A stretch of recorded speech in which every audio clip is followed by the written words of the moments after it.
இப்போ வந்து பார்த்தீங்க அப்படின்னா வந்துட்டு நம்ம காசி யாத்திரையில் இருக்கோம்.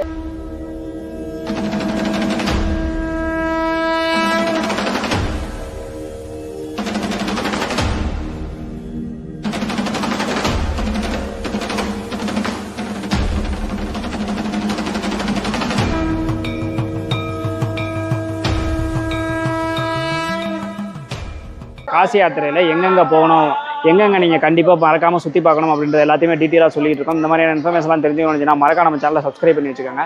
இப்போ நம்ம இருக்க இடம் பார்த்தீங்க அப்படின்னா வந்துட்டு நாகவாசுகி கோவில்.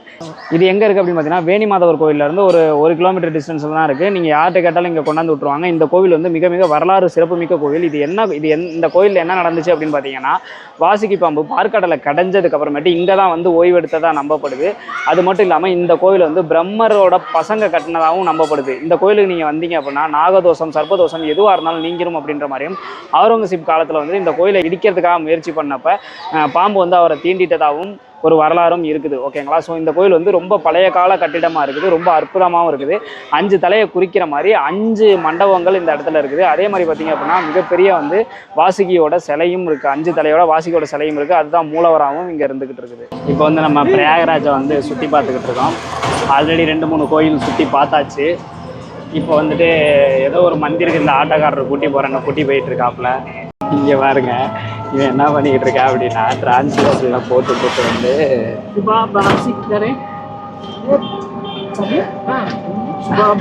டிரான்ஸ்லேட்டர்ல போட்டு அவர்கிட்ட பேசிட்டு வர்றான்.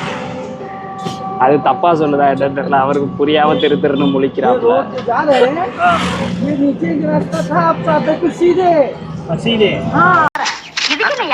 இதுக்கு பேர் வந்து குச்சி குச்சி ஓட்டாகே. என்ன இதுவும் நீளமா இருக்கு? ஆமா, குச்சி நீளமா இருக்குல்ல, எது நீளமா இருக்கும் அதுக்கு தகுந்த மாதிரி கிந்தியே இழுத்துக்கணும். இந்த ட்ரெயின் பாரு இன்னும் போயிட்டே இருக்கு. எவ்வளவு ओके ये रोड है, लेकिन यहाँ से रास्ता बंद हो गया. ओके अभी जब घूम जाएंगे. அவனுக்கு ஹிந்தி தெரியாது, ஆனா ஹிந்தி தெரிஞ்ச மாதிரியே பேசிட்டு வர்றான். சரி, உனக்கு ஹிந்தி தெரியுமா? இந்த நக்கல் நயாண்டி தானே வேணாங்கிறது தெரியாம சொல்லி கொடுத்துருக்காங்க. அடுத்ததாக பார்த்தீங்க அப்படின்னா வந்துட்டு நம்ம பரத்வாஜ முனிவரோட ஆசிரமத்தில் தான் இருக்கும். இங்கே தான் வந்துட்டு இந்த நதிக்கரையில் தான் வந்து பரத்வாஜ முனிவரோட ஆசிரமம் வந்து இருந்திருக்கு. இங்கே வந்து அவர் குருகுலம் வச்சுருந்துருக்காரு. இங்கே வந்து நிறையா பேருக்கு பாடம்லாம் சொல்லி கொடுத்துருக்காரு. ராமர் வந்து இங்கே வந்து பரத்வாஜ் முனிவரோட வந்துட்டு நிறையா உரையாடி இருக்காரு. இவர் மிகப்பெரிய வந்து ஒரு வானவியல் சாஸ்திரங்களில் மிகப்பெரிய ஒரு வல்லமை மிக்கவராக இருந்திருக்காரு.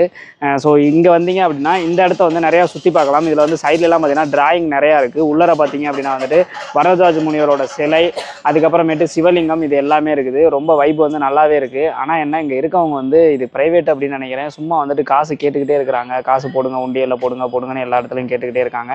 மற்ற இடத்துல எங்கேயுமே நம்ம அந்த மாதிரி ஃபீல் பண்ணல. இந்த இடத்துல மட்டும்தான் இந்த மாதிரி ஃபீல் பண்ணோம். அதே மாதிரி சிவலிங்கத்துக்கிட்ட ஒரு பொண்ணு பாடிக்கிட்டு இருந்தாங்க. அந்த சவுண்டை கேளுங்க.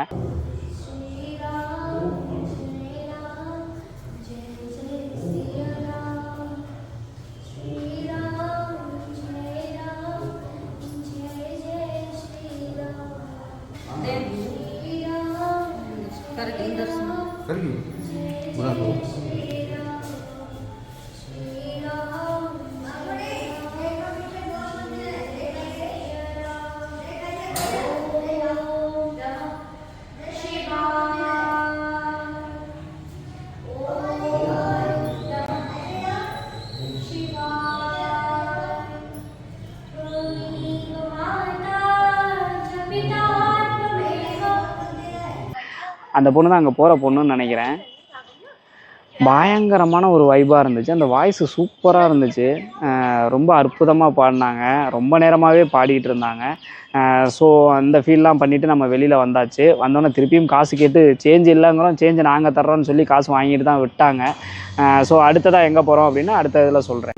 அடுத்ததாக பார்த்தீங்க அப்படின்னா நம்ம அந்த பரத்வாஜ் முனிவர் வந்து பார்த்தோம் பார்த்தீங்களா, அதுக்கு ஆப்போசிட்லேயே பார்த்தீங்க அப்படின்னா வந்துட்டு நேருவோட வீடு அப்படின்னு சொல்லி சொல்கிறாங்க, மியூசியம் அப்படின்னு சொல்கிறாங்க. இங்கே வரலாம்.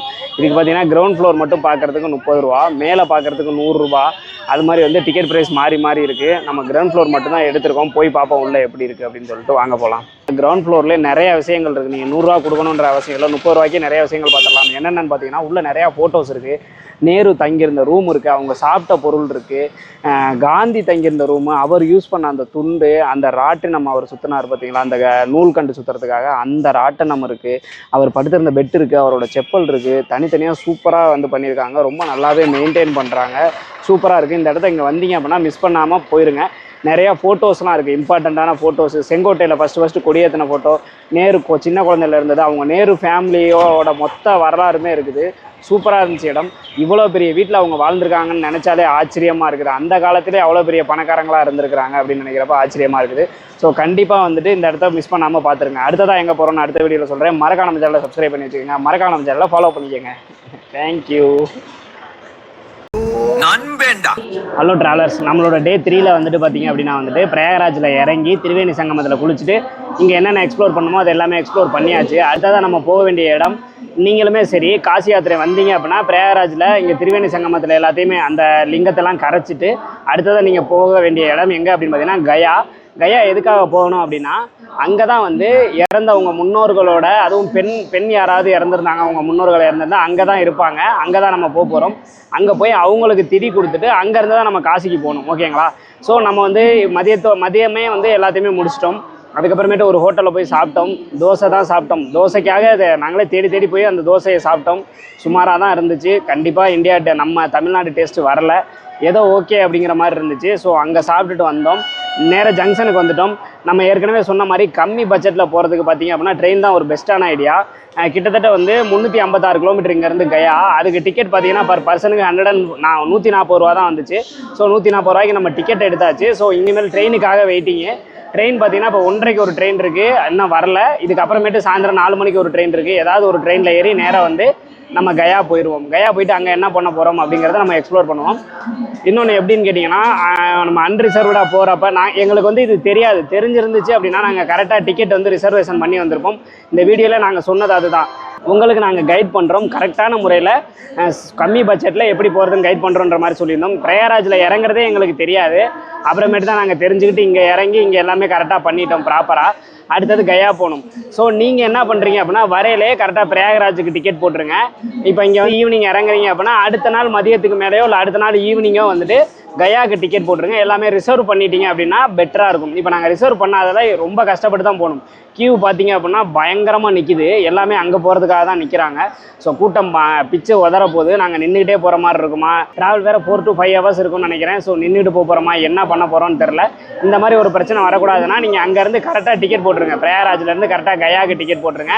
அடுத்தது கயாவிலேருந்து திருப்பி காசிக்கும் டிக்கெட் போட்டு வச்சுருங்க. கயாவில் ஒரு நாள் தான் உங்களுக்கு டைம் ஆகும். ஸோ கயாவிலேருந்து காசிக்கும் கரெக்டாக டிக்கெட் போட்டுருங்க. எந்த இடத்துலையுமே மிஸ்டேக் பண்ணிடாதீங்க. ஓகேங்களா? இப்போ கயாவில் போயிட்டு சுற்றி பார்க்குறதுக்கு என்னென்ன ஸ்பாட் இருக்குது, அதே மாதிரி வந்து அங்கே போயிட்டு நம்ம முன்னோர்களுக்கு திதி பண்ணா எவ்வளோ காசு வாங்குறாங்க அப்படின்ற எல்லாத்தையுமே அடுத்தடுத்த வீடியோவில் சொல்ல போகிறோம். இந்த மாதிரி நீங்கள் ட்ராவல் விளாகாக இருக்கட்டும், சுற்றி பார்க்குறதா இருக்கட்டும், எல்லாத்துக்குமே பார்த்தீங்க அப்படின்னா நம்ம அருண் ட்ராவலர் சேனல்லேருந்து வீடியோஸ் வந்துக்கிட்டே தான். இங்க படுத்துற நிமிஷம்னால தாங்க முடியலையே, தலை வலிக்குதே. வீடியோஸ் வந்துக்கிட்டே தான் இருக்க போகுது. அதனால் இந்த இன்ஃபர்மேஷனையும் நீங்கள் தெரிஞ்சுக்கலாம். நீங்கள் வர முடியாதவங்க எங்கள் மூலமாக நீங்கள் சுற்றி பார்த்துக்கலாம், எல்லாமே பண்ணிக்கணும்னு நினச்சிங்கன்னா மறக்காம நம்ம சேனலை சப்ஸ்கிரைப் பண்ணி வச்சுக்கோங்க. அடுத்ததாக வந்துட்டு நம்ம ட்ரெயின் ஏற போகிறதையும் நம்ம போய் கயாவில் இறங்க போகிறதையும் தான் பார்க்க போகிறீங்க. கண்டினியூஸாக பாருங்கள்.